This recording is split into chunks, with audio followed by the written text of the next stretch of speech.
Hello friends, स्वागत है आप लोगों का आज के इस सेशन में। क्विज नंबर 2 है। इसमें हम लोग भारतीय इतिहास के कुछ एमसीक्यू देखेंगे जो कि आपका यूपी पीसीएस और समीक्षा अधिकारी के पॉइंट ऑफ व्यू से बेहद इंपॉर्टेंट।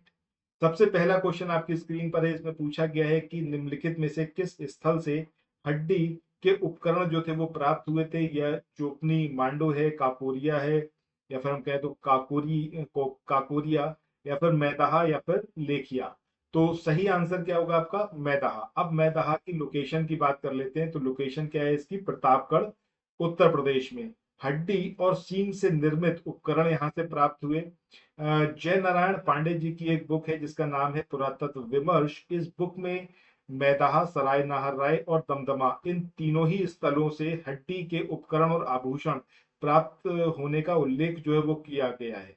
यहाँ आप स्क्रीन पर जो देख रहे हो नीचे, ये हड्डी से निर्मित उपकरण है और इधर ये सींग से बने हुए उपकरण यहाँ पर दिखाए गए हैं। और हड्डी से निर्मित जो आभूषण थे, जैसे रिंग हो गई, ये कानों में पहनने की कुछ बाली हो गई, इस तरीके से ये सब कुछ यहाँ पर मिला है। एक और आर्कियोलॉजिस्ट की बात करें जिनका नाम है GR शर्मा। इन्होंने मैदाहा के 3 क्षेत्रों का उल्लेख किया है। इन्होंने झील क्षेत्र, बूचड़ खाना, संकुल क्षेत्र, यहाँ पर हड्डी और सींग से निर्मित उपकरण और आभूषण जो है वो बड़े पैमाने पर पाए गए।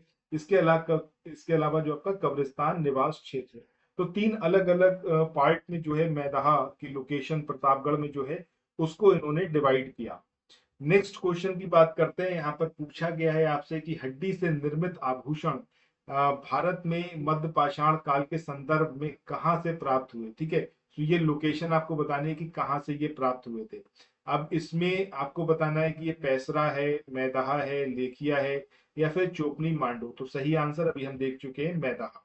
ठीक है, सो ये पूरा था। अभी हमने इसके बारे में देखा भी था, जयनारायण पांडे जी की बुक पुरातत्व विमर्श, इसको भी हम लोग कवर अप कर चुके हैं। इसके बाद नेक्स्ट क्वेश्चन की बात करते हैं। निम्नलिखित मध्य पाषाणिक स्थलों को भौगोलिक दृष्टि से वेस्ट से ईस्ट की तरफ हमें अरेंज करना है। इसमें पैसरा है, इसमें लेखिया है, इसमें आपका वीरभानपुर है, इसमें मैदाहा है। ये 4 लोकेशन है। इनका सही क्रम क्या होगा? यहाँ पर आप देखो, इस इमेज में आपको एक एक चीज क्लियर होगी। जब मैदाहा की बात करेंगे तो प्रतापगढ़ उत्तर प्रदेश में है, अभी देख चुके हैं। प्रतापगढ़ के बाद आएगा आपका, जब हम वेस्ट से ईस्ट की तरफ चल रहे हैं, मतलब आपका पश्चिम से पूरब की तरफ, सबसे पहले आएगा प्रतापगढ़, उसके बाद आएगा मिर्जापुर उत्तर प्रदेश जहां पर लेखिया नाम की साइट है। इसके बाद पैसरा, ये बिहार की साइट है। उसके बाद वीर भानपुर, ये आपका वेस्ट बंगाल की साइट है। तो सही क्रम क्या होगा? मैदाहा, उसके बाद लेखिया, उसके बाद आपका पैसरा, उसके बाद आपका वीर भानपुर। अच्छा, इस क्वेश्चन की बात करें इससे पहले एक इंफॉर्मेशन आप लोगों के लिए। अगर आप लोग घटना चक्र का समरी पीडीएफ लेना चाहें, which is very important for your upcoming examination like UP PCS and समीक्षा अधिकारी, अब हमारे इस नंबर पर जो आपकी स्क्रीन पर लगातार डिस्प्ले हो रहा है, 9027281376, इस पर व्हाट्सएप या फिर टेलीग्राम मैसेज करके डेमो फाइल जरूर देखिएगा। आई एश्योर यू कि एक बार अगर आपके पास ये घटना चक्र का समरी पीडीएफ हो जाएगा तो आपकी पूरा सिलेबस कम से कम आप 15 से 20 बार रिवाइज कर पाएंगे बहुत अच्छे से। इन डेप्थ एक एक चीज आप कवर अप कर पाएंगे। फुल लेंथ अगर आप वीडियोस देखना चाहें तो जो मेन चैनल है हमारा कैरियर मित्रा, आप उस पर भी संपर्क कर सकते हैं। ठीक है, उस पर भी सारे वीडियोस को आप देख सकते हैं। उसका लिंक आपको डिस्क्रिप्शन बॉक्स में मिल जाएगा, टेलीग्राम चैनल का लिंक भी आपको मिल जाएगा। इसके अलावा ये जो नंबर है, इस पे आप व्हाट्सएप या फिर टेलीग्राम मैसेज करके अधिक जानकारी ले सकते हैं। चाहे तो फुल लेंथ कोर्स जो हमारा चल रहा है अर्जुन बैच यूपी पीसीएस के लिए, उसको ज्वाइन कर सकते हैं, या फिर संकल्प बैच जो चल रहा है हमारा समीक्षा अधिकारी के लिए, उसको भी आप ज्वाइन कर सकते हैं। चलो, यहाँ पर बात हो रही है कि एक ही कब्र में 3 मानव कंकाल ये कहाँ पर पाए गए? सराय नाहर राय में, दमदमा में, मैदहा में, या फिर लंगनाज में। यहाँ पर आंसर क्या आएगा हमारा? दमदमा। जब हम दमदमा की बात करते हैं तो यहाँ पर कुल मिलाकर 41 ह्यूमन बरियल्स मिले थे पश्चिमी और मध्यवर्ती क्षेत्रों में दमदमा के। इसमें से 5 ऐसे बरियल्स थे जिसके अंदर 5 ऐसी कब्रें थी जो कि पेयर्ड थी, मतलब यहाँ पर 2 लोगों को एक साथ दफनाया गया था। 3 मानव कंकाल एक साथ दफनाए हुए एक ऐसी जो है कब्र भी मिली जिसके अंदर 3 मानव कंकालों को एक साथ दफनाया गया। इसके अलावा जितनी और कब्रें थी उसमें हर किसी में एक एक मानव कंकाल को दफनाया गया था। कुल मिलाकर अगर हम कहें यहाँ पर तो तकरीबन 48 मानव कंकाल यहाँ पर प्राप्त हुए हैं।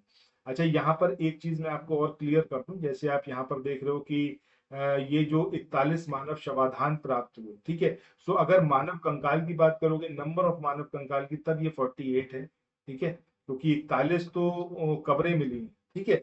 और अगर टोटल मानव कंकालों की बात करें तो 41 तो कब्रें हैं, उसके अलावा 5 ऐसे थे जो पेयर्ड थे, और एक ऐसा था जिसमें 3 मानव कंकाल एक साथ दफनाए गए। नेक्स्ट क्वेश्चन है आपसे कि खाद्यान्नों की कृषि सर्वप्रथम प्राप्त हुई, ये नव पाषाण काल में, मध्य पाषाण काल में, पुरा पाषाण काल, या फिर प्रोटो ऐतिहासिक काल में। सो नव पाषाण काल यहाँ पर हमारा सही आंसर होगा। देखो, जब तक आग के बारे में नहीं पता था, एग्रीकल्चर के बारे में नहीं पता था, तब तक इंसान जो है मतलब स्थायी जीवन जीता नहीं था। वो कभी यहाँ तो कभी वहां, बिल्कुल जैसे जानवर जीता वैसे ही जीता था। बट धीरे धीरे टाइम के साथ में इंसान ने बहुत सारी चीजें सीखी। उसी क्रम में जब नव पाषाण काल आता है तो यहाँ पर इंसान ने आग का उपयोग करना सीखा, खाद्यान्नों का उत्पादन यानी कि एग्रीकल्चर यहाँ पर स्टार्ट हुआ। गेहूं के जो प्राचीनतम साक्ष्य हैं, लहुरा देव, संत कबीर नगर, उत्तर प्रदेश में जो साइट लोकेटेड है, यहाँ पर है। जब तक इस साइट का उत्खनन नहीं हुआ था, इसके बारे में नहीं पता था, तब तक मेहरगढ़ बलूचिस्तान पाकिस्तान में जो है वो इसको माना जाता था कि गेहूं के प्राचीनतम साक्ष्य। वहीं चावल की बात करें तो चावल या फिर धान के जो प्राचीनतम साक्ष्य हैं वो 6500 ईसा पूर्व के समय कोल्डी हवा, प्रयागराज डिस्ट्रिक्ट जो है बेलन नदी घाटी के तट पर, वहां पर मिलते हैं, ठीक है। और ऐसा माना जाता है, मतलब आंसर में आप कोल्डी हवा को ही लेंगे, बट ऐसा माना जाता है कि चीन की जो यांगजी नदी है वहां पर तकरीबन 7000 ईसा पूर्व में चावल उगाया जाता था। मक्का की बात करें तो ये आपका मेक्सिको में तकरीबन 6000 ईसा पूर्व के साक्ष्य यहाँ पर मिले कि यहाँ पर मक्का को उगाया जाता था। तो ये सारी चीजें यहाँ पर आपको याद रखनी है नव पाषाण काल के संदर्भ में। सो इसी के साथ आज के इस वाले सेशन को एंड करते हैं।